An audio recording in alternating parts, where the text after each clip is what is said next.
নৌকার তলা গেছে ডুবি, লাঙ্গলে নাই চাষ, ডিজিটাল পাল্লায় মাইপা দেখি ধানের শীষ পাস। মাননীয় স্পিকার, আপনাকে ধন্যবাদ।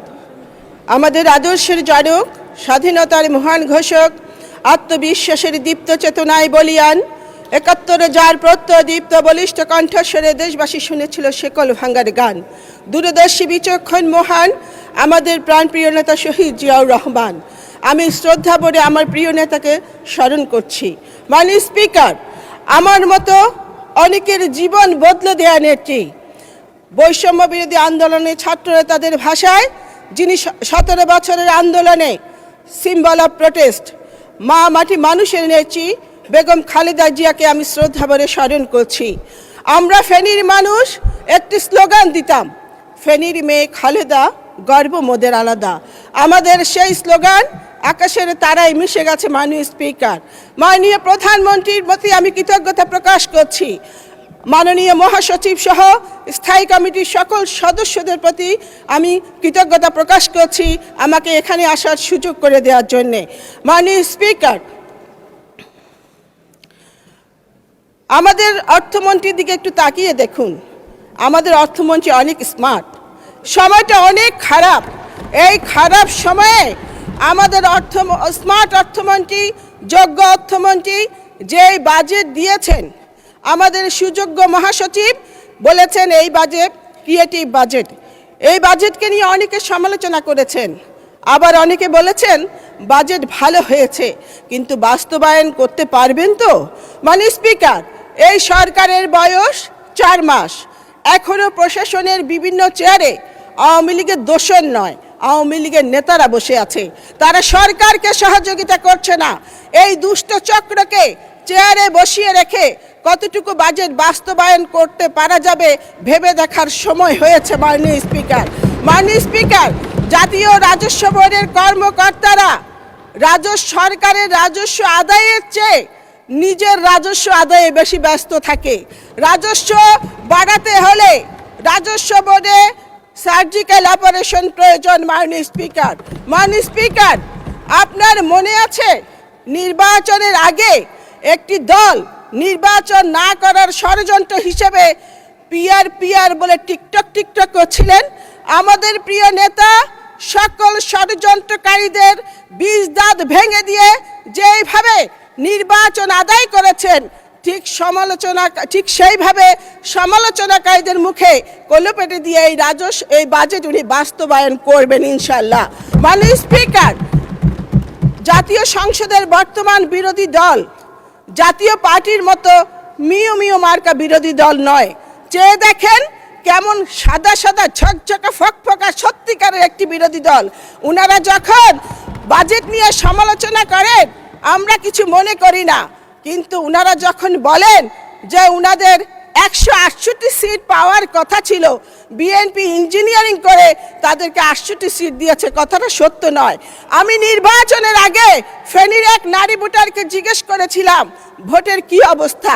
ওই নারী ভোটার আমাকে বলেছিল নৌকার তলা গেছে ডুবি, লাঙ্গলে নাই চাষ, ডিজিটাল পাল্লায় মাইপা দেখি ধানের শীষ পাস।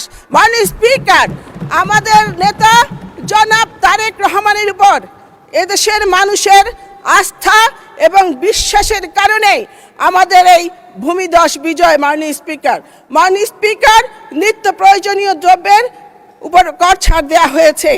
আমি নিজে বাজার করি, আমি স্বস্তিতে আছি, এদেশের মানুষও স্বস্তিতে আছে।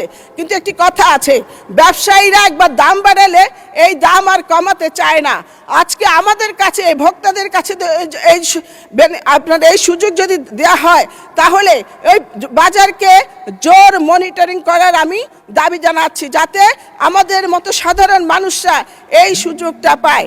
মাননীয় স্পিকার, ব্যাংকের শৃঙ্খলা ফিরিয়ে আনার কথা বলা হয়েছে। ব্যাংকের হিসাব খুলতে টিআইএন যে বাধ্যতামূলক করার যে প্রস্তাব এবং সঞ্চয়পত্রের 10% কর কাটার যে প্রস্তাব, এই প্রস্তাব আমি প্রত্যাহার করার দাবি জানাচ্ছি।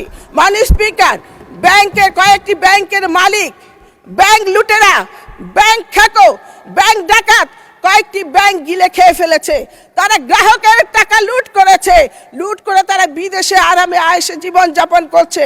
আজকে গ্রাহকরা চিকিৎসার জন্য তারা টাকা তুলতে পারছে না। মাননীয় স্পিকার, যে সমস্ত লুটেরারা গ্রাহকের টাকা লুট করেছে তাদের কোনো ক্ষমা নেই, ক্ষমা হতে পারে না।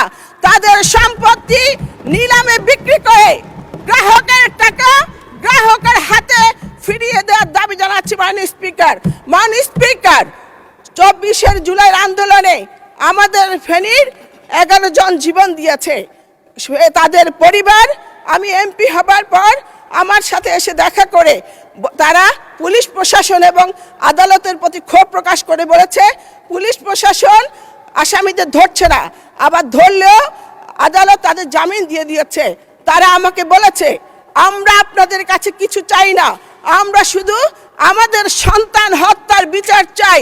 আপনি সংসদে এই কথাটি তুলে ধরবেন।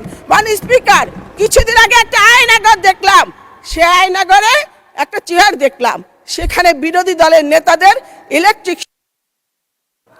মাননীয় সদস্য, ধন্যবাদ। আচ্ছা, এক মিনিটে কনক্লুড করেন। 1 মিনিটে। 2 মিনিট ধরে 1 মিনিট হবে না মাননীয় স্পিকার। আচ্ছা, 2 মিনিট। ওকে, 2 মিনিট। মাননীয় স্পিকার, যে চেয়ারে বিরোধী দলের নেতাদের ইলেকট্রিক শক দেওয়া হতো, আমার দাবি শেখ হাসিনাকে ফিরিয়ে এনে ওই চেয়ারে বসাইয়া শোয়াইয়া শেখ হাসিনাকে ইলেকট্রিক শক দিতে হবে। মাননীয় স্পিকার, স্বাস্থ্য খাতে ইতিহাসের সর্বোচ্চ বাজেট বরাদ্দ দেওয়া হয়েছে। এখানে স্বাস্থ্য প্রতিমন্ত্রী আছেন। সরকারি হাসপাতালের নার্সরা রোগীদের সাথে খুবই খারাপ ব্যবহার করে। এই ব্যাপারে আমি মাননীয় মন্ত্রীর দৃষ্টি আকর্ষণ করছি। আমাদের ফেনী সদর হাসপাতাল 250 শয্যার 100 শয্যার জনবল দিয়ে চলছে। সেখানে অনেক জায়গা খালি পড়ে আছে, সেখানে একটি মেডিকেল কলেজ প্রতিষ্ঠার আমি দাবি জানাচ্ছি। ফেনীতে লালফুল ফ্লাইওভারের দাবি জানাচ্ছি। ফেনীতে একটি পাবলিক বিশ্ববিদ্যালয় দেওয়ার দাবি জানাচ্ছি। বাসাবাড়িতে দীর্ঘদিন গ্যাস বন্ধ রয়েছে, গ্যাস সংযোগ দেওয়ার দাবি জানাচ্ছি। এলপিজি সিলিন্ডারের অনেক দাম, এই দাম কমানোর প্রস্তাব করছি। আমাদের ফেনীর নারী মা বোনেরা একটি ফ্যামিলি কার্ডের জন্য অধীর আগ্রহে অপেক্ষা করছে। আমি সেখানে দ্রুত শীঘ্রই ফ্যামিলি কার্ড চালুর দাবি জানাচ্ছি। মাননীয় সমাজ কল্যাণ মন্ত্রীর আমি দৃষ্টি আকর্ষণ করছি। মাননীয় স্পিকার, এই সরকারের 4 মাস বিরোধী দল বলে যে আরেকটি আন্দোলনের জন্য প্রস্তুত হন, বিপ্লবের জন্য প্রস্তুত হন। আমি ওনাদের কাছে বলতে চাই, আপনারা আমাদের প্রধানমন্ত্রীর প্রতি আস্থা রাখুন, প্রধানমন্ত্রীকে সহযোগিতা করুন। আপনাদের অনৈক্যের কারণে আমাদের যদি দানব হাসিনা আল্লাহ না করুক আবারও যদি দানব হাসিনা ফিরে আসে, যারা ফেসবুকের প্রোফাইল লাল করেছিলেন জীবনটা কালো করে ছাড়বে। মূল্যস্ফীতি, কর্মসংস্থান, বিনিয়োগ সমস্ত চ্যালেঞ্জ মোকাবেলা করে আমরা জনাব তারেক রহমানের নেতৃত্বে এগিয়ে যাব। We shall overcome. আমরা করবই জয়। ধন্যবাদ মাননীয় স্পিকার।